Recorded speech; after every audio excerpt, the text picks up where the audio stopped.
Hi, my name is Caleb Custer. I am a student here at West Hawaii Explorations Academy, and I will be showing you how to use commonly used tools that we use on campus. Today we're going to be talking about the common circular saw. The circular saw is going to be one of the most commonly used tools that you're going to be using on campus. They're used very commonly to cut simple 2x4s. They make metal cutting blades for them. It's a very versatile tool that you can use to cut, in most cases, just simple lengths of lumber. And it's a very straightforward tool, however, that doesn't eliminate the safety aspect of it.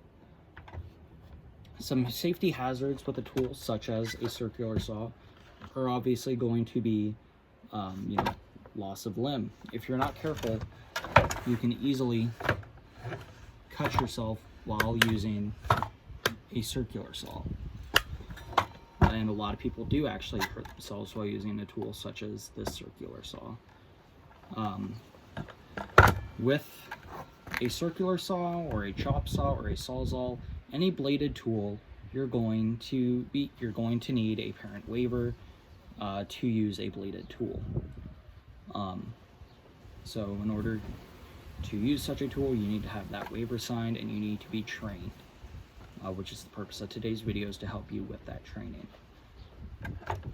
When using a circular saw, it is very important that you always look at the depth of how deep your cut is going to be. For a simple 1/2 inch by 4 like this one, I know I need to have my blade set fairly shallow. So before I started this video, I measured the depth purely by putting it up to that last edge and looking at how deep my teeth are going to go. My teeth are only going to be cutting a little bit underneath the wood, which is what I want. I don't want to cut very deep, or I don't want to cut very deep after the cut. I don't want the blade to be protruding and cut into something that potentially I don't want to cut, like a table or a saw stop. So while using this tool, some common safety procedures are you have to have somebody watching you use this so that, God forbid something happen, you have somebody who's going to be there to help you. You have to be wearing safety glasses such as these. These ones are Z85 rated, so they are considered safety glasses.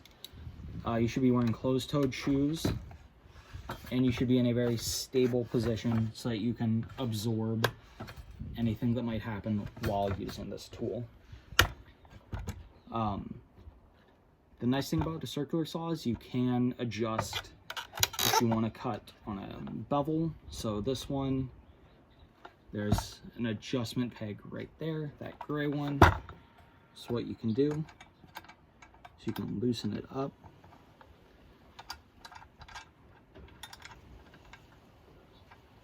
And eventually,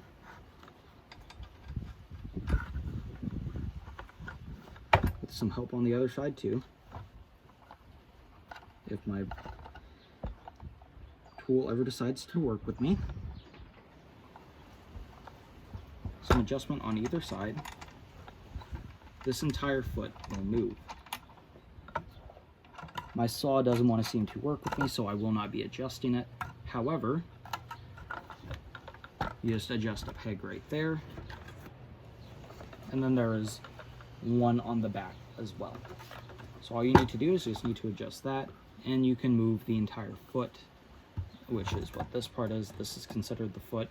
You can adjust that entire piece to swing up, and you can cut at an angle or whatever you need to do.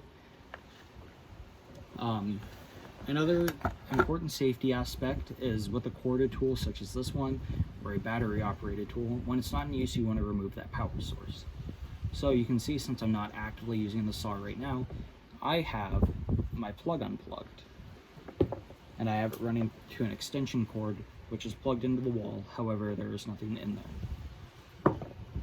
When I am ready to use it, I'm going to put on my safety glasses, and then I'm going to plug in my tool. I'm going to make sure I have all of my cords out of the way. Then I'm going to run the saw once to make sure everything is operating properly. I'm going to unplug this one more time before I give this demonstration.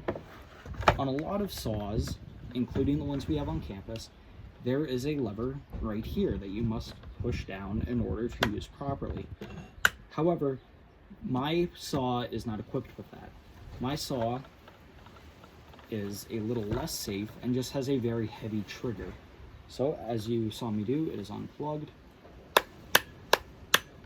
And it is just a 1-speed trigger. There is no variation that I can do where I can make sure that it runs a little bit.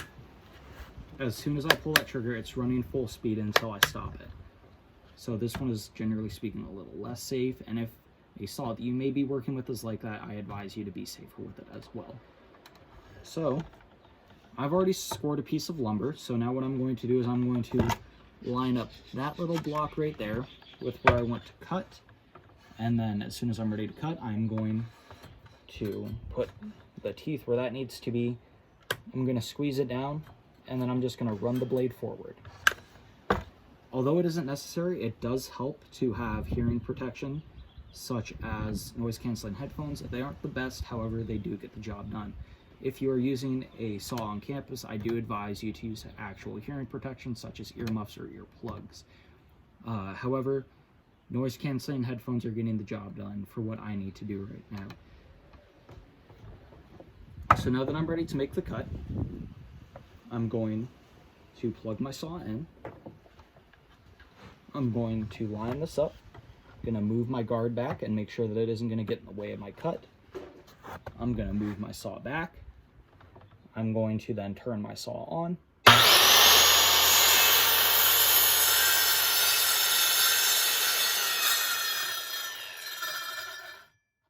I'm going to run it until the cut is finished. After I'm done, I'm going to put my saw down, I'm going to go over, and I'm going to unplug it. Now that this saw is unplugged, this saw is now safe. As long as I don't go up and touch one of those blades, I am going to be safe. So, again, just to prove safe, plug is unplugged, make sure there's no standby power in there. I'm good. As you can see, the saw is very good for making clean cuts. I did have a little bit of a flake at the end, as you can see here. However, in most cases, that won't happen if you're using a ripping or framing blade. Once you're done, remember to always clean up your workspace, and I hope you found this video helpful. I'll see you in the next one.